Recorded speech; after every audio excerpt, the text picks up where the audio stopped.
imagine having the teachings of a Roman Curia Cardinal on your iPod? Well, that's why we have podcasting. Exactly, the Cardinal Orenzi Webcast. The podcast that bears my name. Well, you heard it. Stay subscribed. Your Eminence, could you just sort of give us an overview of this document? Yes, when Pope John Paul II was elected Pope in 1978, 16th October, he continued a tradition which was there before him of the Pope meeting the general public on every Wednesday in big numbers, and he would speak in many languages. He undertook, and throughout all his years as Pope, he undertook themes he would discuss every Wednesday. He continued them the next week. When he finished that series, he took up another theme. Another series, so... One of the first major ones he took up was the body and the spirit, soul and body. The human being is soul and body. Yes. How is that in God's plan? So the Holy Father, he began this particular one, which we can call theology of the body, but he really means theology of the human being, body and soul. He began it in September 1979. Which means about a year after he was elected Pope. And he concluded it in November 1984. Boy, that's it doesn't mean that every Wednesday it was only on that. Yes, Suppose it was Christmas week or Holy Week, Easter, there would be special events, but generally.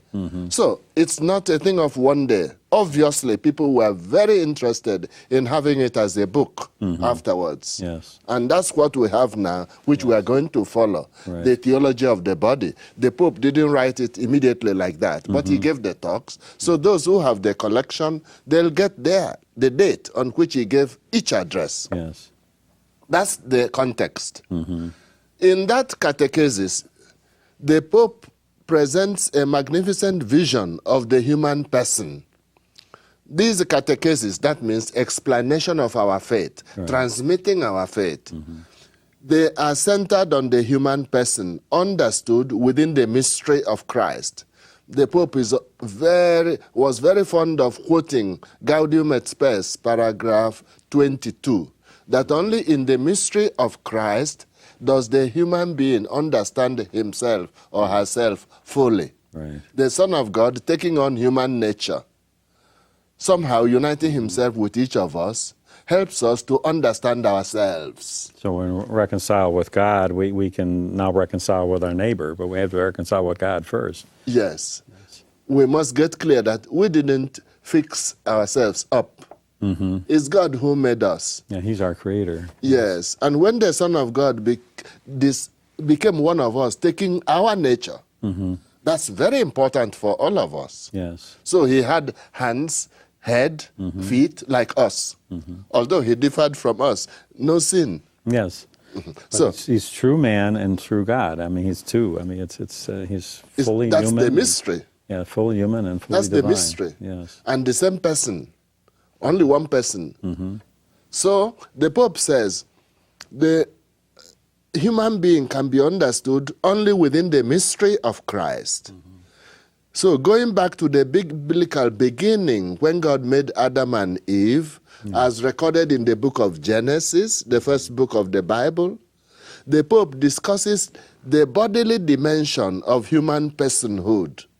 That means that a human being is not just a soul. Yes. Otherwise, we would be angels. But his soul and body, which make a unity. They are not two separate things out there. The one person is soul and body. So those that actually have died and are with the Lord, they're still, even though they're in heaven, they're still yearning to have the body reunited with their soul. Yes. We're made body. That's how God made us. Yes. And the teaching of our faith is that at the end of the world, when there will be the general resurrection, the soul will be reunited with the body. Right. Those for heaven, and those for hell. Too bad for them, for hell. And I won't have this pot belly. No, I cannot go into such You're not details. sure, huh? But those who will go to heaven will have all the best. Yes, right. As for those for hell, we need not imagine what it will be. Everything that they never wanted. For eternity. And that's the For thing. always. I mean, it's amazing how lightly we take our salvation. We take a career over our salvation, but we're talking about eternity. It's very important for us to see it in God's plan. Because body and soul, they are not jokes. No. God cracked. They are serious. Yes. That's the human person. So the bodily dimension of the human person, that means that the human being is not just a soul, but is also a body. Indeed, how do we identify any of us? We say we want to know, we look at the face. Yes. When we want a photograph, we get the face, and we say that's the person. Right. Or we may get a thumb mark, but you see it's all that person. That's right.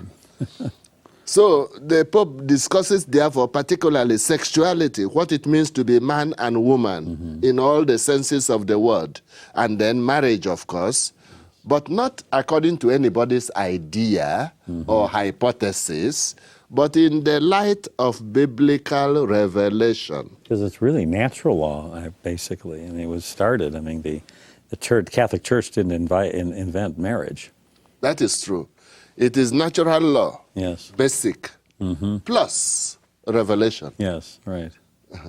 So that those who never received the Bible would be going, those who never received Christianity would be going on just natural law. Yes. And that's already a lot. And basic. Yes. But those who have received revelation in Jesus Christ will have the perfection which revelation brings. Yes.